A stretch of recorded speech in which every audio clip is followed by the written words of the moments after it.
Je crois que notre génération doit savoir que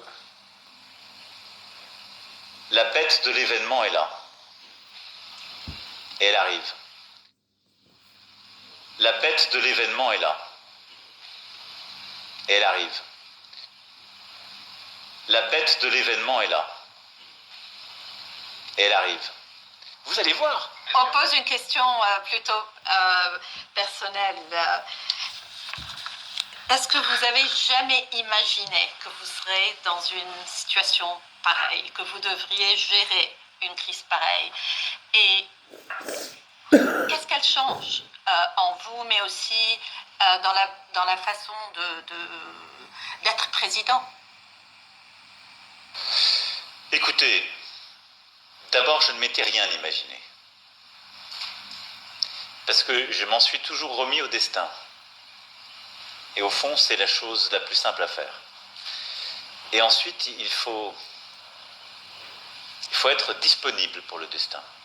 Et donc, moi, je suis dans un état de disponibilité pour agir. J'ai des convictions profondes sur ce qu'est mon pays, ce qu'est notre Europe,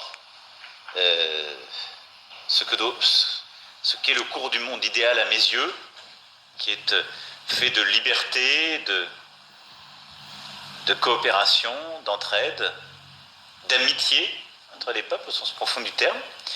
Et après, je crois que notre génération doit savoir que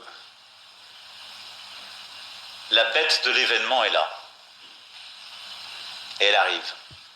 Et qu'il s'agisse du terrorisme, de cette grande pandémie ou d'autres chocs, il faut la combattre quand elle arrive, avec ce qu'elle a de profondément inattendu, implacable. Il faut le faire en restant conforme à ses principes et n'en rien céder, mais en étant disponible à l'événement pour qu'advienne quelque chose de nouveau. C'est aussi ça. Et donc voilà, j'ai des convictions. Je ne lâcherai jamais la liberté, les principes démocratiques et ce qui font nos peuples devant quoi que ce soit et quelque ennemi que ce soit.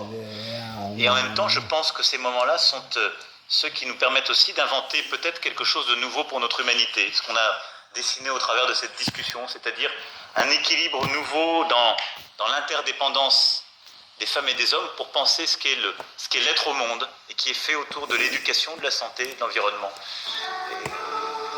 Et donc je suis dans cet état d'esprit-là, prêt à me battre et à essayer à la fois de porter ce en quoi je crois et d'avoir cette part de disponibilité pour essayer de comprendre ce qui paraissait impensable. Et il faut avoir cette part de disponibilité, y compris intellectuelle, je dirais personnelle aussi, sensible, pour accepter l'événement tel qu'il arrive et pas le mettre dans une catégorie tout de suite, parce que je pense que nos peuples le vivent aussi très profondément. Et nous sommes tous en train de le vivre comme ça, donc il faut accepter que ça nous change, sans pouvoir tout dire sur ce que ça change en nous. Et donc c'est pour ça qu'il faut avoir il faut essayer d'avoir tout à la fois de l'humilité et de la détermination.